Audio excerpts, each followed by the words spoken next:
Hello guys, welcome back to लॉगरी। I hope all you are doing great. आज 29 मई का the Hindu analysis करेंगे। चलिए स्टार्ट करते हैं।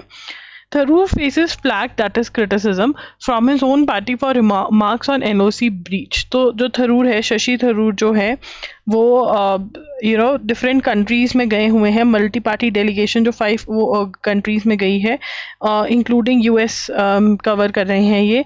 वहाँ पर बोला कि एलओसी हम इंडिया ने द लाइन ऑफ कंट्रोल का जो ब्रीच है वो पहली बार 2016 में किया है जब सर्जिकल स्ट्राइक्स हुई। तो इसके ऊपर उनके ही जो कांग्रेस के नेता हैं उन्होंने कहा कि ऐसा नहीं है, पहले भी हुआ है, बस हम ड्रम नहीं बजाते थे, हम नहीं बोलते थे। ठीक है। 1965 Indian army entered Pakistan at multiple points which completely surprised Pakistanis in Lahore sector। 1971 India tore Pakistan into 2 pieces।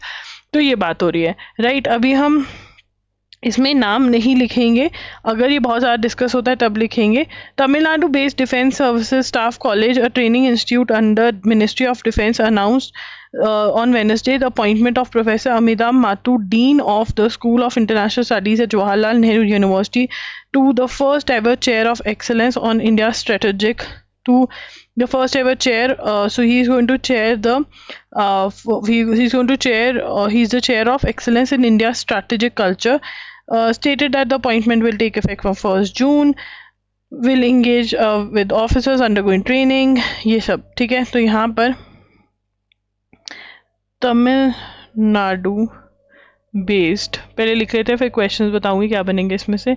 Based defence services staff college DSSC, ठीक है ना। ट्रेनिंग इंस्टीट्यूट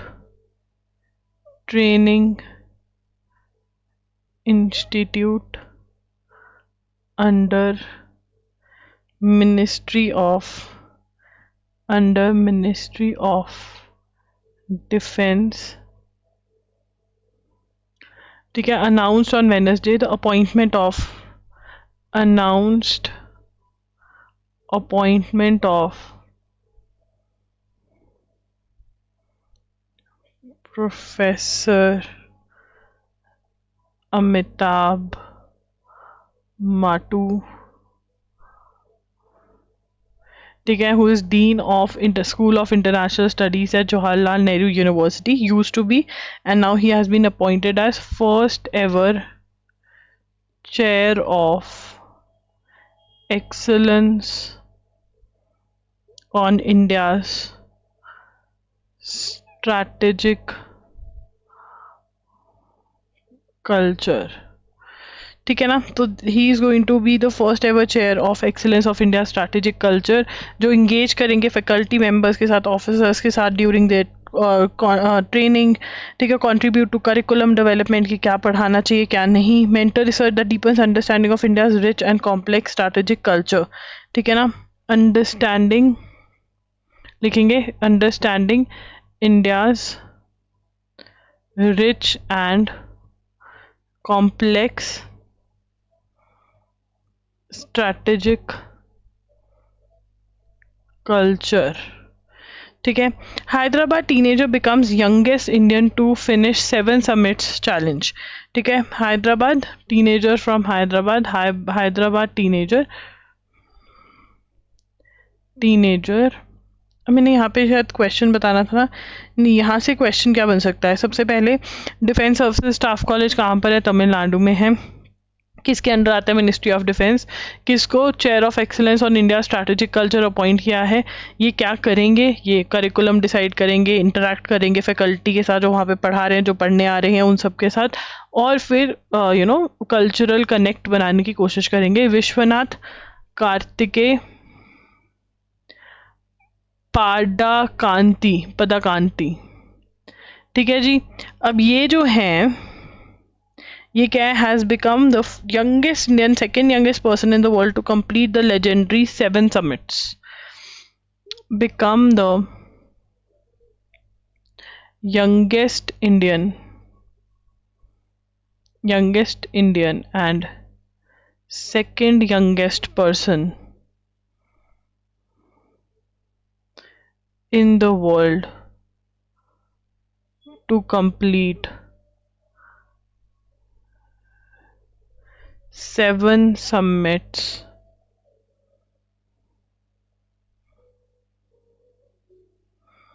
चैलेंज, ठीक है ना, 7 सबमिट्स चैलेंज करने कंप्लीट करने वाला, he is the youngest person, ठीक है। Scaling the highest peak on each continent, ठीक है, what he has done and what is this challenge. So basically this guy has become the Hyderabad person has become the youngest Indian, Hyderabad teenager has become the youngest Indian जिसने 7 submit challenge किया है। 7 submit challenge क्या होता है, scaling the, लिखेंगे scaling the highest scaling the highest peak on each continent, scaling the highest peak on each continent. The feat ranks amongst the most prestigious in global mountaineering, ठीक है जी। 16-year-old उसने mount Everest भी climb किया। Mount Everest की height कितनी है, 8848 metre, ठीक है जी। उसके बाद आगे चलेंगे। अब जो मॉनसून है वो जल्दी आ गया है, रीज़न पता नहीं क्यों जल्दी आ गया, बट येस मॉनसून जो है वो जल्दी आ गया है, ठीक है। हमें इतना बताना चाहिए कि मॉनसून इस बार जल्दी आ गया, मतलब रेनफॉल सीज़न, रेनी सीज़न जो है वो जल्दी आ गया है। फ्रेंच ओपन 2025 हो रहा है और इस बार जो है जो बहुत बड़े प्लेयर हैं राफेल नडाल वो नहीं पार्टिसिपेट करेंगे और मोस्टली रिटायरमेंट हो गया है। फर्स्ट एडिशन नाउ रिटायर्ड, वो रिटायरमेंट ले लिया उन्होंने। Rafael Nadal retired from tennis, तो he is a tennis player, he retired. French Open हो रहा है। अब देखो टेनिस का टूर्नामेंट है, कौन जीता है, जो जीतेगा उसका नाम याद रखेंगे। डेप्टी स्पीकर की जो पोस्ट है वो वेकेंट है डिप्टी पार्लियामेंट में।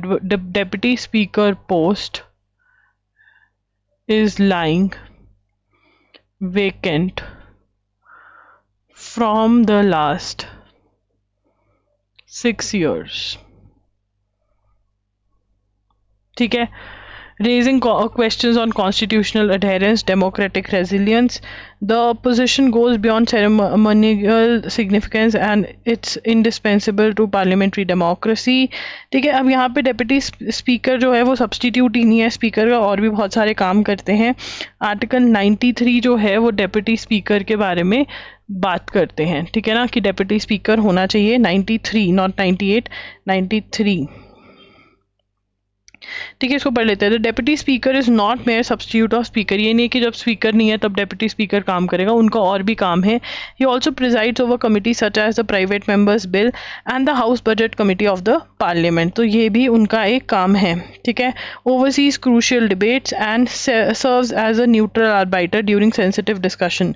Provisions for deputy speaker is listed under Article 93 of the Constitution. The language of the article, which includes the phrase as soon as for electing both the speaker and deputy speaker, implies urgency and necessity. वो कह रहे हैं कि देखो यहाँ पर लिखा हुआ as soon as possible, इसकी अपॉइंटमेंट होनी चाहिए। 6 साल से ये एम्प्टी पड़ी है, वेकेंट पड़ी है seat. Article 94 enforces the continuity of deputy speaker's office until resignation, removal or disqualification. Conventionally the position of speaker goes to the ruling party, तो ये कोई लिखा नहीं हुआ बट कस्टम है कि ऐसा ही होता है। रूलिंग पार्टी को स्पीकर बना देते हैं और ऑपोजिशन से डेप्यूटी स्पीकर उठा लेते हैं, बट डेप्यूटी स्पीकर की अपॉइंटमेंट नहीं हुई है, जो कि ये क्रिटिसाइज कर रहे हैं कि बिल्कुल सही नहीं है। According to article 180 of the constitution, deputy speaker has a power to conduct the duties of speaker when his chair is vacant. तो यहाँ पर डेप्यूटी स्पीकर जो है, ठीक है ना, ड्यूटीज लिखेंगे, duties of deputy speaker. So what are the duties of deputy speakers? He presides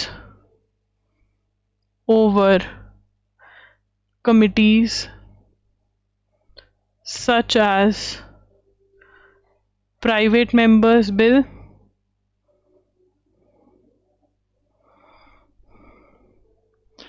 and house budget committee,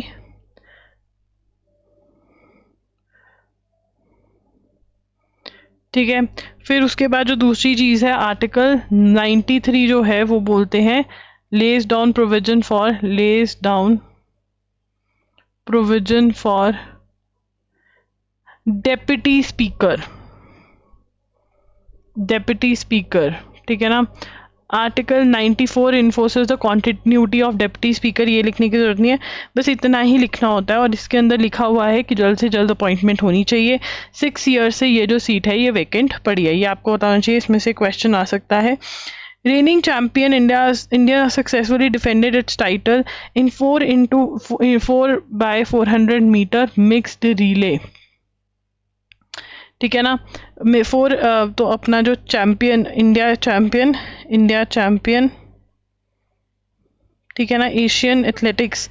अब यहाँ पे हमें याद रखना है कि एशियन एथलेटिक्स चैंपियनशिप चल रही है, कहाँ पर हो रही है? एशियन एथलेटिक्स चैंपियनशिप्स, ये Asian athletics championship south Korea में हो रही है, गुमी।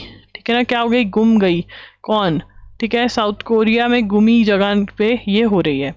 उसके बाद IndiGo names ex Shell India chief Mehta as chairman. IndiGo के नए चेयरमैन कौन है? IndiGo chairman is Vikram Singh Mehta.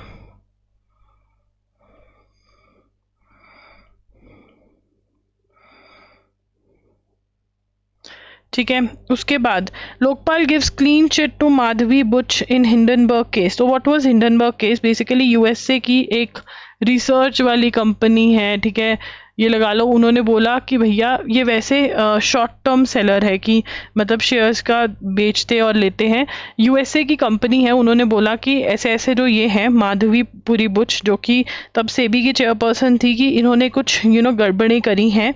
ठीक है, तो अब उसके अंदर लोकपाल ने, लिखेंगे Lokpal has given clean chit, की मतलब ऐसा कुछ पाया नहीं है, given clean chit to Madhabi Puri Buch. Madhabi Puri Buch को क्या दिया है? क्लीन चिट दे दी है। ठीक है, किसने? लोकपाल ने। लोकपाल क्या करता है? इन्वेस्टिगेट करता है भैया, अगर किसी ने करप्शन करी है, कुछ भी करा है। ठीक है ना। And who is the chairperson of Lokpal? Chairperson कौन है? लोकपाल के जो चेयरपर्सन है वो है AM खानविलकर। AN खानविलकर जो है वो लोकपाल के चेयरपर्सन है। We have concluded that the allegations and the complaints are more on assumptions. कोई भी सॉलिड जो है, there is no evidence. Hindenburg known as short seller focus was to expose a corner Adani group company. ठीक है, the complaints being conscious of its position attended to article allegations independent of the state. तो वो कह रहे हैं कि कोई भी हमें एविडेंस नहीं मिला है, सारी की सारी जो चीज़ें थी वो अजम्पशन से बेस्ड थी, कि इन्होंने कुछ कंपनीज चलाई हैं जो ये नहीं चला सकते हैं। तो ये ठीक है। उसके बाद SC deviated from POCSO in recent judgement. तो बेसिकली सेंटेंस नहीं दिया गया मैन को। What is POCSO? POCSO stands for, लिखेंगे POCSO stands for protection of children from sexual offences act 2012। ठीक है, POCSO noting that victim did not view the incident as a crime. अब यहाँ पर क्या हुआ पॉक्सो के केस के अंदर? So basically 13-year-old girl, she was found missing, her mother reported the same, she later it was found that she married a man who was 25-year-old। ठीक है ना, ये जो मैन था ये 25 years old था, ये जो गर्ल है ये 13 years की है। तो माइनर के साथ अगर सेक्स होता है तो कंसेंट के साथ भी होता है, तो भी पॉक्सो कहता है कि जो अंडर द एज ऑफ 18 है, they are incapable of giving consent. ठीक है, despite her mother's rescue effort she stayed with him and later gave birth to daughter. Based on an FIR by her mother, a special जज in September 22 convicted the accused under POCSO. अब यहाँ पर POCSO के अंदर accused convict हो गया कि भैया रेप किया है, but obviously she had married the guy, she had a daughter with him, she has a daughter from him। ठीक है, तो यहाँ पर अब the girl eventually said कि भैया on August there was a SIT, basically एक कमेटी बिठाएगी। The expert committee found that the victim now living in poverty and temporary shelter remains committed to the accused and faces significant hardship. जिसके अंदर उसके खुद की family ने उसको abandon कर दिया, लड़का जेल के अंदर है। तो ये सब कुछ देखते हुए आर्टिकल 142 के अंदर तो सुप्रीम कोर्ट ने कहा कि पढ़ लेते, the society judged her, the legal system failed her and her own family abandoned her. The supreme court observe citing the report exercising article 142 it withheld sentence directed West Bengal government to ensure her welfare and rehabilitation। ठीक है ना। और इसके अंदर reason क्या दिया supreme court ने कि भाई noting that the victim did not view the incident as a crime and had suffered more from the legal fall out. अब यहाँ पर पॉक्सो की फुल फॉर्म हो गई, राइट। तो यहाँ पर सुप्रीम कोर्ट डिक्लाइंड लिखेंगे, decline to impose sentence on a man convicted under POCSO. Convicted का मतलब क्या है? प्रूवन गिल्टी, ठीक है। कन्विक्टेड मतलब proven guilty. Now what was the story of the case? 13 year old, short में लिखेंगे 13 ईयर ओल्ड मैरिड अ 25 ईयर ओल्ड, मैरिड अ 25 year old. POCSO के अंदर केस हो गया, क्योंकि पॉक्सो क्या कहते हैं, 18 से कम वाले बच्चे नहीं बता सकते भैया कि कंसेंट है, ठीक है ना। अब इसके अंदर सुप्रीम कोर्ट ने रीजन क्या दिया?